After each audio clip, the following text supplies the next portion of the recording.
So something I'm going to need to remind myself throughout this review is that I'm just reviewing the 1998 X-Files movie.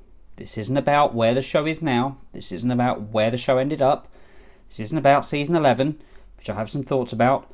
But there's a possibility that I may, at some point, mention something to do with the show. So there's spoilers. Spoilers for the whole of the X-Files here. But yeah, I'm going to try and avoid a rant. This is just about this movie. Hello? Chris Carter. Shut up in a voice that's somehow sounding outer. Carter. I will not rant. I will not rant. Put the bunny back in the box. Starring, amongst others, David Duchovny, Gillian Anderson, Mitch Pileggi, William B. Davis and Martin Landau. Directed by Rob Bowman off a script by Chris Carter. Chris Carter. Not going to rant. This is my Movies at 20 review for The X-Files. The X-Files was number one at the US box office for 1 week. It landed there June the 21st, 1998, and as I say, stood there for 1 week and was replaced by what we'll review next week. And this is my thoughts on it. The X-Files movie holds up a lot better than I thought it would, in all honesty. I hadn't seen the film in quite some time. I just literally, at this point, weird timing, had been doing a rewatch of The X-Files. I got the box set about a year or so ago, and I've been slowly making my way through it, and I got to the end of season 5 and realised that this was the next thing to watch. It was the movie, and it was coming up in Movies at 20, so it all worked out quite well. Quite excited to watch season 6. So the plot of the movie is a child and some firefighters have been infected by an alien virus that has laid dormant for many, many, many years, thousands and thousands of years, since the time of the cavemen. We do get to see the cavemen in a very early sequence, which does show that this movie is trying to be a little bit bigger than the TV show. And then we jump to Mulder and Scully, who are trying to find a bomb in a federal building. The bomb goes off. They know for a fact that there was only one person inside, but more bodies were there. It turns out they were the bodies of the people that were infected, and it's all part of a cover-up. Yes, the X-Files do cover-ups a lot, and this is another conspiracy-laden story. But the thing with the movie, I think, that works better is it's trying to tell a story with a beginning and an end. My problem with the X-Files mythology episodes, over time, early they were great, but as it went on, is that they were always trying to lead to the next thing. They were always trying to put more intrigue in rather than give any kind of answer. And it got frustrating because as fans of the show will know, we didn't really get many answers to it at all. But with the movie, yeah, there's still questions. Not everything's wrapped up in a bow, but it's a story that makes sense. It's got a structure. It rounds out well. It doesn't leave too much open at the end of it. And I like that.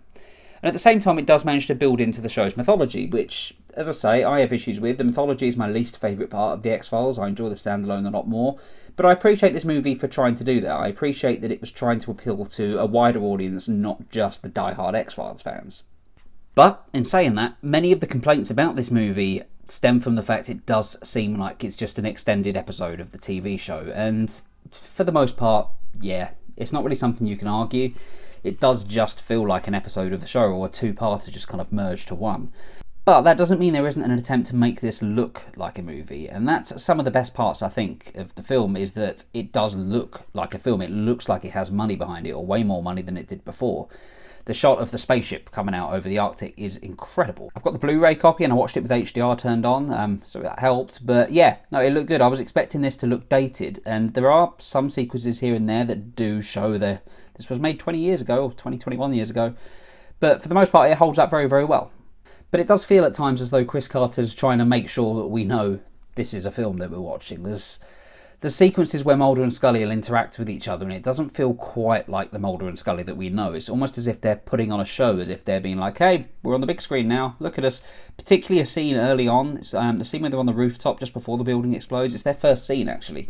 Sort of the back and forth between them feels extremely forced, and way more so than normal. It doesn't feel like natural Mulder and Scully. It doesn't feel like Duchovny and Anderson are just playing the characters as they've grown to play them over time. It feels like a very forced way of introducing them onto the screen, and I don't know, something about that scene didn't work. But there are instances like this throughout where it's just a little bit of showing off, a little bit of, hey, we've got a movie, this is a film now. When it comes to effects, that works. Other things, not so much. But this is certainly one of Chris Carter's better scripts. It's one of his better stories. I've got many issues with Chris Carter that I'm trying not to get into. Chris Carter. Stop it. Stop it.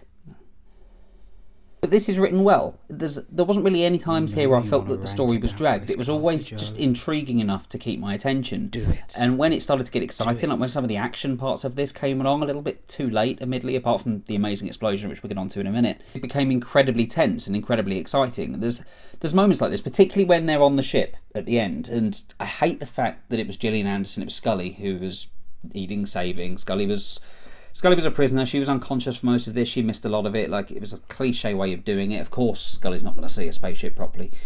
Although saying that, and I'm going off on a tangent here, one of my issues with the show, not going to rant, not going to do it, is Scully not believing for the first 7 seasons. Like, she became the believer pretty much with a click. Like, between season 7 and 8, she was suddenly the believer, and we had Doggett as the skeptic. But the amount of stuff she's seen, and she's still the one who's like, don't really believe in aliens.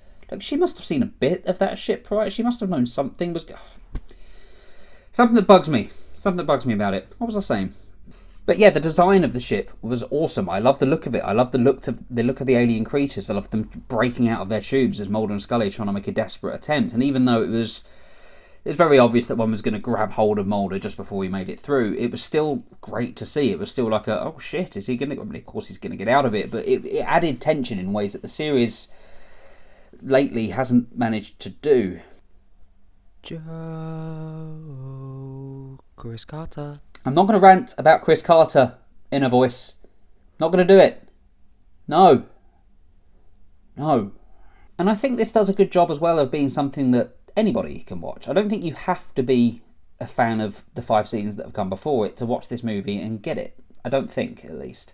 It's established early on that the X-Files have closed, and that's really the only link to what came before it, other than the characters, other than the ongoing story. But as this is largely a standalone, it deals with this virus that hasn't, I don't think, been established in the show before.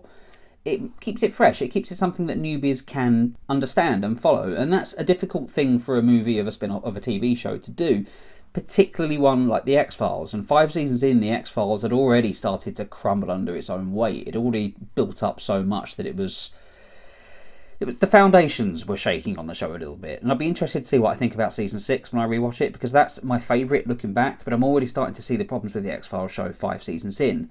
With the movie, however, I don't really see them. The movie does a great job at just standing on its own. Much better than the 2008 movie did. Chris Carter. Even mentioning that movie is not going to cause me to rant. Not going to do it. Stop saying his name. And it doesn't shy away from having an effect on the show as it came back either. Like, Well Manicured Man. I can't remember did we ever find out his actual name on this one? I can't remember. But he's been a recurring character for quite some time now, and he's killed off in this. The X-Files are reopened again at the end of it, although we don't find out that it won't be Mulder and Scully running them until season 6 begins. But it does link into the show. While I say it stands alone, it does so in a way that you don't have to watch what comes after it, but at the same time it does have an impact, it does have an effect on the stories that will follow. And that's something else that's got to be commended by. It doesn't lean too far one way or the other. It finds a really nice balance, I think. And this movie's shot really well as well. I think I touched on it earlier, but it is. Some of it looks really great. Running through the crop fields is a bit of a trope by now, but it's just filmed in such an exciting way. It's fun, it looks great. And the whole sequence near the start with the building exploding and John Locke turning up and just committing suicide basically by not dismantling it. Such a fun sequence. It doesn't feel like the X-Files in a sense though. I don't know if that's a good or a bad thing, but I just loved it. The whole thing about it being in a different building, the fact that it was Mulder who found it, and just the fun dynamic between him and Scully as she doesn't believe that he's being serious about this bomb being in there. That whole sequence, it just builds nicely until the eventual explosion, and it's one of my favourite bits of the whole movie, I think. But the X-Files movie isn't perfect. I do have some issues with it. For one, there's not enough Skinner. Why did we not have more Skinner? Skinner's a great character, and here is almost a cameo. He only shows up a couple of times, and he doesn't get a huge amount to do, and it was the same in the second movie, the one that I'm trying not to think about. But yeah, I think more Skinner is always a good thing, and it let me down a little bit. They were quite hard on the Skin Man on this one. He is called the Skin Man in the show. I'm sure Mulder calls him that. And as I mentioned as well, I don't like the fact that it's Scully in need of saving. I wanted her front and centre for this. This shouldn't just be Mulder's story, and that's kind of what it turns into at the end. Scully's stung by a bee. It's not just a normal bee, it's a bad bee. So she's stung by this bee, and she ends up being taken away, and there is a great sequence where Mulder's almost shot in the face. It's a really surprising moment. But yeah, it just took her out of the story and it just made her a victim. It just made her somebody in need of saving again, and that happens far too much with Scully.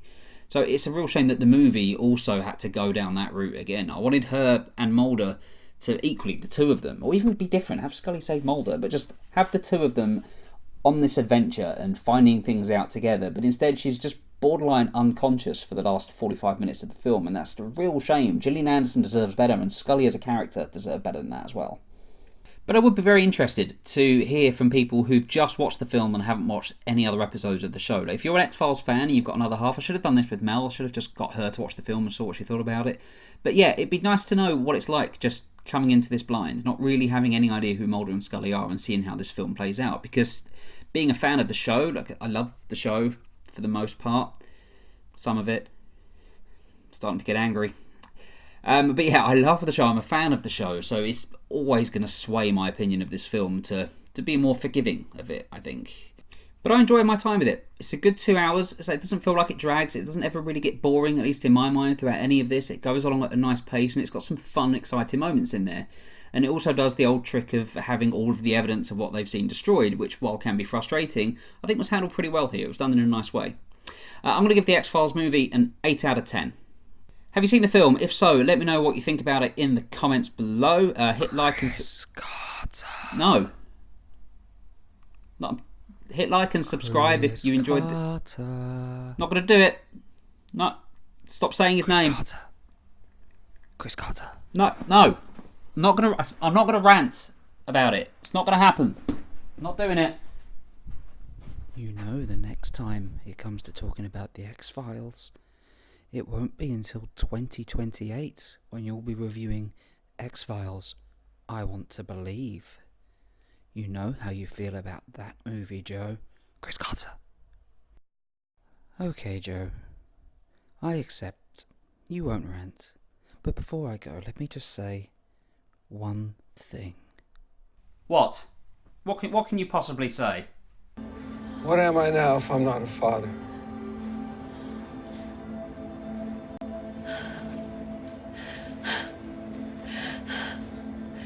You are a father.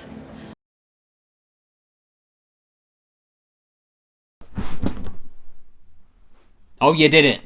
You did it in a voice. You triggered me. Chris Carter. If ever there was a show that needed to ditch its showrunner, it's the X-Files. The audacity of Chris Carter. Season 10 was a mess. He had 6 episodes to come back and show the world what the X-Files could be again. He needed to come out swinging. He needed to do something incredible and make all 6 episodes of this show amazing. Did he? No, he didn't. Season 10 was an absolute joke of a season. There was about 2 good episodes in it. One was written by Darren Morgan, who really should be the showrunner for this whole thing, although it'd just be a bit too silly then, but I'll still go with it over you, Chris Carter. Then we had season 11, which opened with the amazing revelation that William, the kid that Mulder and Scully have been looking for the past God knows how long, wasn't Mulder's son after all. He was actually the cigarette smoking man's son, which is just weird, creepy and disturbing, and why would you think to do that? We then got to the end of season 11, only to find out that William's going to be killed, except he's not dead. He's floating off down a bloody lake or wherever he was. It's ridiculous. It was shit. There was no resolution to this at all. And then you get that line. You get Scully telling Mulder that she's pregnant after all. How is she pregnant? Who knows? Nobody fucking knows. Chris Carter's making this shit up as he goes along. And to end these shows on cliffhangers? The ratings were in the toilet towards the end of season 10, I think. Can't really remember, but they certainly were for season 11. But he's so cocksure that he's going to get another run, that he's going to get a season 12, that he just puts in stupid cliffhangers for the hell of it. Is Skinner alive? We don't know. Guess what? We'll probably never know, because there's not going to be a season 12, because so many people have jumped ship on this show, including Gillian Anderson herself. Even she looked at the scripts for season 11 and basically thought, this is a crock of shit. And you are right, Gillian Anderson. The best episodes from season 10 and 11 were all the ones not written by Chris Carter. This man drives me absolutely mad. I can't think of the last episode that he did was amazing. I can't think of one. All his episodes have been mediocre for absolutely years, yet he still continues to just grab hold of this show's neck and just squeeze the life out of it, when there's so much that could be done with it. Season 10 and 11 could have been amazing if he'd have just taken his hands off the wheel and let somebody who actually knows what the fuck they're doing take control of it. It blows my mind that somebody who can write an episode like The Postmodern Prometheus, an episode of The X-Files that I can watch again and again and again, can also write an episode where the main selling point of it is that Mulder does drugs and goes fucking line dancing. What is that? You throw in a new conspiracy to try and ramp up the interest again, do you? Do the old one. Fix the old one. You've not even answered that yet. You just set up all these questions that you can't even answer. You can't work out how to answer the own questions that you've set up, and you still don't realise that you are not the best person to run this show anymore. I feel like one of those internet trolls that just sends abuse, like the ones abusing Rian Johnson about Star Wars right now. Like I should be on Twitter just putting swear words in at 28 fucking words per second. But there's no point in doing that because Chris Carter doesn't even have a fucking Twitter, which is probably the only sensible thing that he's done in years. You did it. You caused that. I loved this show so much. I really did. There were parts of season 11 I liked, but none of them had anything to do with Chris Carter. Nothing was to do with him. Why can't somebody else take over this show? What? I didn't want to rant. I didn't. But you know what? I feel better. Thank you, Inner Voice. Thanks for pushing me into that. What was I saying? So yeah, if you liked this video, hit like, hit subscribe. Let me know your best seasons of the X-Files below. Let's talk about it in the comments. Let's talk X-Files. Let's all rant together about how great this show was. Maybe you even like season 10 and 11. If so, how? How did you? Not really sure. Had its moments. Give you that. But thank you very much for watching. I'll be back with another Movies at 20 next week. I can't remember what that Movies at 20 is. But, no, it's Dr. Dolittle. Yay.